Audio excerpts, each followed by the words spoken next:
ज्यादा अच्छे मत बनो, नहीं तो हमेशा दुखी रहोगे।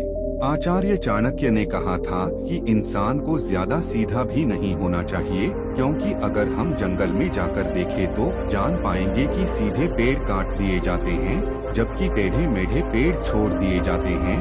तो आज की हमारी वीडियो भी इसी बारे में है कि ज्यादा अच्छा बना बुरा क्यों होता है, और आखिर क्यों एक अच्छा इंसान हमेशा दुखी और परेशान रहता है। तो ये सब हम जानेंगे एक कहानी के माध्यम से। एक बार व्यक्ति बौद्ध भिक्षु के पास आता है और कहता है, मास्टर, मैं एक बहुत ही सीधा और अच्छा व्यक्ति हूँ। इतना सीधा ही आपने आज से पहले ही मुझसे सीधा व्यक्ति देखा होगा।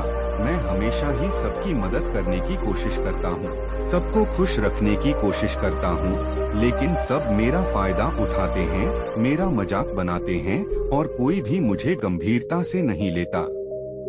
यहाँ तक कि मेरे घर वाले भी मेरी इज्जत नहीं करते और ना ही घर के किसी महत्वपूर्ण काम में मेरी राय लेते, जबकि अपने दोनों भाइयों की तुलना में मैं सबसे ज्यादा काम भी करता हूँ, घर वालों की बात भी मानता हूँ, माँ बाप की सेवा भी करता हूँ और घर के सभी लोगों को खुश रखने की कोशिश करता हूँ। लेकिन मेरी भावनाओं को कोई भी नहीं समझता, सब मेरा फायदा उठाते हैं। आखिर मेरे साथ ही ऐसा क्यों होता है? व्यक्ति की पूरी बात ध्यान से सुनने के बाद बौद्ध भिक्षु बोली, किसने कहा कि तुम एक सीधे और अच्छे व्यक्ति हो? असल में तुम एक अच्छे व्यक्ति होने का दिखावा कर रहे हो। ये सुन उस व्यक्ति को बुरा महसूस हुआ, लेकिन वो फिर भी बौद्ध भिक्षु की बात सुनता रहा। बौद्ध भिक्षु ने उससे पूछा, अच्छा बताओ कि तुम हर व्यक्ति की मदद क्यों करना चाहते हो? क्यों तुम सबको खुश रखने की कोशिश करते हो?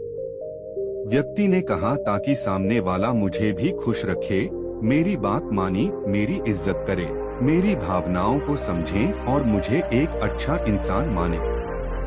भिक्षु ने कहा, बस यही तुम्हारी समस्या है कि तुम दूसरों को खुश रखने का प्रयास कर रहे हो ताकि वो भी तुम्हें खुश रखे। तुम अपनी खुशी दूसरों के अंदर ढूंढ रहे हो। तुम दूसरों की नजरों में अच्छा और खुद की तारीफ सुनने के लिए की जी हजूरी कर रहे हो और फिर उम्मीद कर रहे हो कि सामने वाला भी तुम्हारे साथ ऐसा ही व्यवहार करेगा। तो ऐसा नहीं होता, क्योंकि कोई भी ऐसे व्यक्ति को गंभीरता से नहीं लेता जो लोगों की हर बात में हाँ मिलाता है।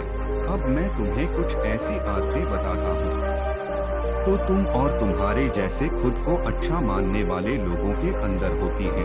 पहली आदत, खुद को अच्छा मानने वाले लोग ये दिखाने की कोशिश करते हैं कि वो लोगों का ध्यान रखते हैं।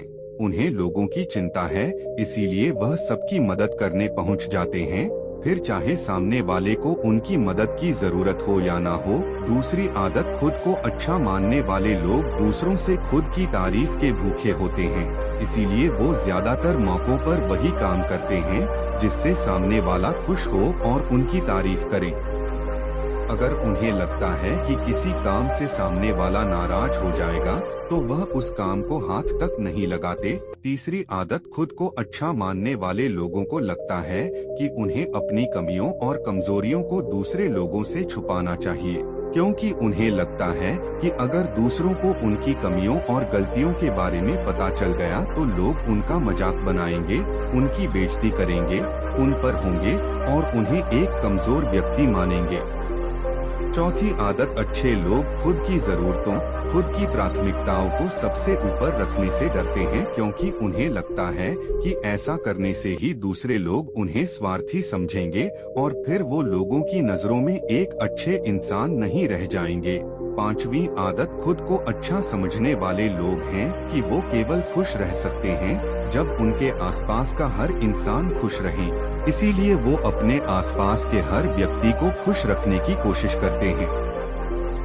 अब तुम्हें सुनने में लग सकता है कि इन आदतों में क्या बुराई है, सबका भला करना तो अच्छी बात है, लेकिन समस्या यह है कि खुद को अच्छा समझने वाले लोग असल में जैसे दिखते हैं वैसे होते नहीं, ये अंदर से कुछ और ही होते हैं। जैसे कि पहला, अच्छाई का दिखावा करने वाले ज्यादातर मौकों पर ईमानदार नहीं हो, क्योंकि वो अच्छा बनने के चक्कर में दूसरों की बुराई को भी देते हैं। सामने वाले को कभी भी उसकी गलतियां नहीं बताते और केवल वही बोलते और करते हैं जिससे सामने वाला खुश रहे। दूसरा, खुद को अच्छा समझने वाले लोग दूसरों को खुश करने के पीछे इतने पागल होते हैं कि वो कई बार जरूरी और दूसरों के लिए महत्वपूर्ण बातों और कामों को भी उनसे छिपा कर रखते हैं और उन्हें बताते नहीं ताकि सामने वाला उनसे खुश रहे।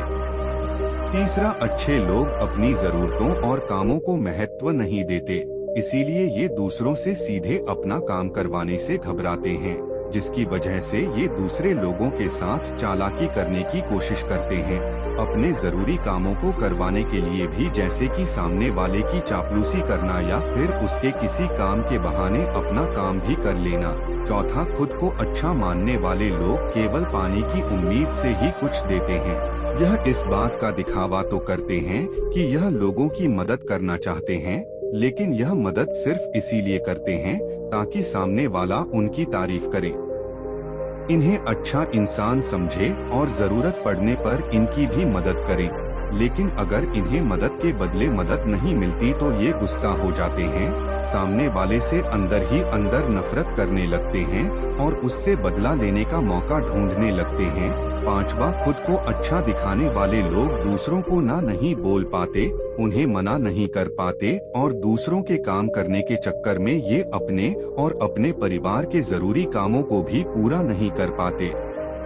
छठा, अच्छे लोगों को लगता है ये सभी उन्हें पसंद करें, सभी इनसे प्यार करें, जिससे दूसरे लोगों को इनका दोस्त बनने या इनके साथ संबंध रखने में दिक्कत होती है, क्योंकि यह हर किसी के सबसे पसंदीदा इंसान बनना चाहते हैं। यह सारी बातें सुनने के बाद उस व्यक्ति ने बौद्ध भिक्षु से कहा, तो आपके कहने का मतलब है कि हम एक अच्छे इंसान न बने बल्कि एक बुरे इंसान बन जाएं और लोगों को फायदा उठाएं? बौद्ध भिक्षु ने कहा, नहीं, मैं तुम्हें बुरा इंसान बनने के लिए नहीं कह रहा, लेकिन हाँ, तुम्हें बहुत सीधा इंसान भी नहीं बनना। अब मैं तुम्हें बताता हूँ कि एक व्यक्ति को कैसा इंसान बनने का प्रयास करना चाहिए। दोस्तों, इंसानी स्वभाव, उसकी अच्छाई वो बुराई के बारे में अगर सबसे ज्यादा किसी ने बात की है तो वो है अखंड भारत के निर्माता, राजनीति के महापंडित आचार्य चाणक्य, जिन्होंने अपनी किताब चाणक्य नीति में इंसानी स्वभाव और दुनिया भर की तमाम चीजों के बारे में विस्तार से चर्चा की है। वो इतने बड़े ज्ञानी और दूरदृष्टा थे कि आज हजारों साल बाद भी उनके द्वारा कही गई एक एक बात हमारे जीवन में पूरी सटीकता के साथ लागू होती है। बौद्ध भिक्षु ने कहना शुरू किया, तुम्हें एक सीधा या दूसरों की नजरों में अच्छा इंसान बनने की तुलना में एक सुलझा हुआ इंसान बनने का प्रयास करना चाहिए। एक सुलझा हुआ इंसान वो होता है जिसे सबसे अच्छा इंसान बनने का कोई शौक नहीं है। वो जैसा है वैसा ही खुद को पसंद करता है। वो जानता है कि वो एक इंसान है और उसमें बहुत सी कमियां हैं और वह अपनी कमियों को स्वीकार्यता भी है। एक सुलझा हुआ इंसान ये भी अच्छे से जानता है कि उसकी और उसके परिवार की कुछ महत्वपूर्ण जरूरतें हैं जिन्हें उसे ऊपर रखना होगा, वरना उसके साथ साथ उसके परिवार का जीवन भी परेशानियों में पड़ जाएगा। हो सकता है कि उसकी ऐसी सोच की वजह से उसके आसपास के लोग, उसके मित्र या रिश्तेदार उससे नाराज हो जाएं। लेकिन वो इसे भी स्वीकारता है।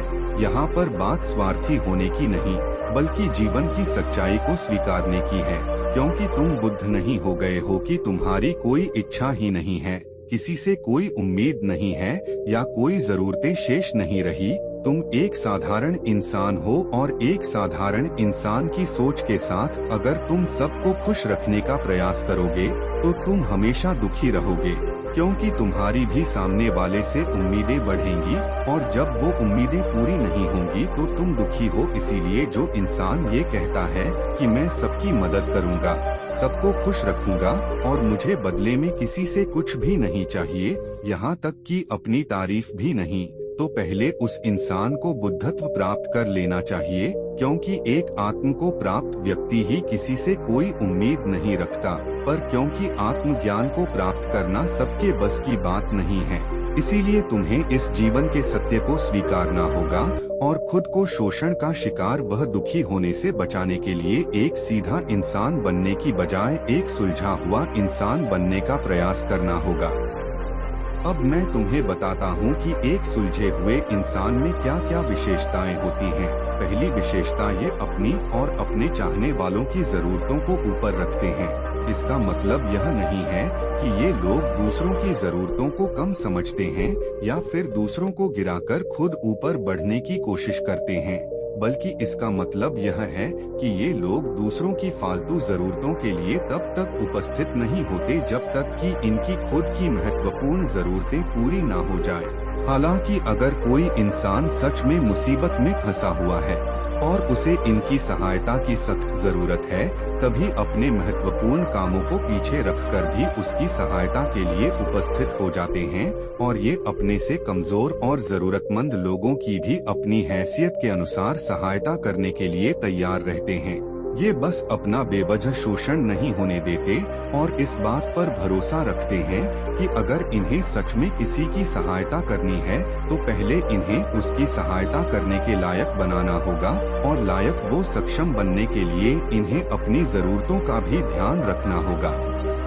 क्योंकि अगर एक इंसान खुद ही बहुत ज्यादा बीमार है तो फिर वो दूसरे बीमार व्यक्ति की सेवा कैसे कर सकता है।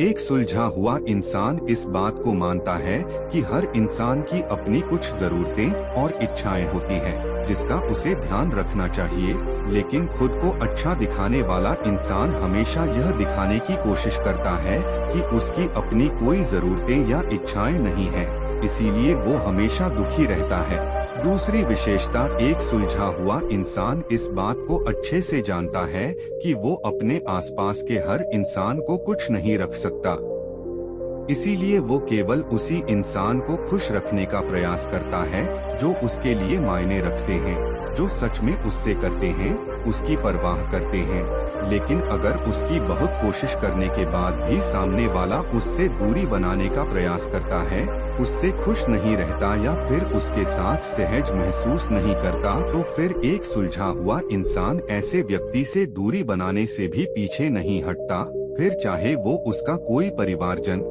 सगा संबंधी या फिर मित्र क्यों ना हो, क्योंकि वो किसी की जबरदस्ती नहीं कर सकता। सिर्फ उसे खुश रखने या सामने वाले की नजरों में अच्छा इंसान बनने के लिए इस तरह वो खुद को बेवजह दुखी होने से बचा लेता है, लेकिन अच्छा होने का दिखावा करते हैं। वो सबको खुश करने के चक्कर में अपने जीवन के सबसे महत्वपूर्ण इंसान को ही दुखी कर बैठते हैं, जो कि वो खुद हैं।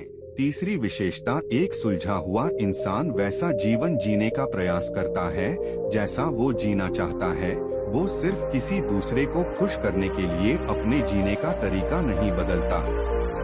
इसका मतलब यह नहीं है कि उनके जीने का तरीका ऐसा है जिससे लोगों को समस्या हो, वो बस दूसरे क्या कहेंगे इस चक्कर में अपना मन मार कर नहीं रहता और खुलकर पूरे जोश और उत्साह के साथ अपना जीवन जीता है। उसे अपनी पसंद नापसंद पता होती है, इसीलिए वो वही करता है जिसमें उसे खुशी मिलती है। उसे अच्छे से पता होता है कि वो कौन है, उसे अपने आप पे भरोसा होता है, इसीलिए उसे किसी इंसान की छोटी चापलूसी करके खुद को अच्छा दिखाने या खुद की तारीफ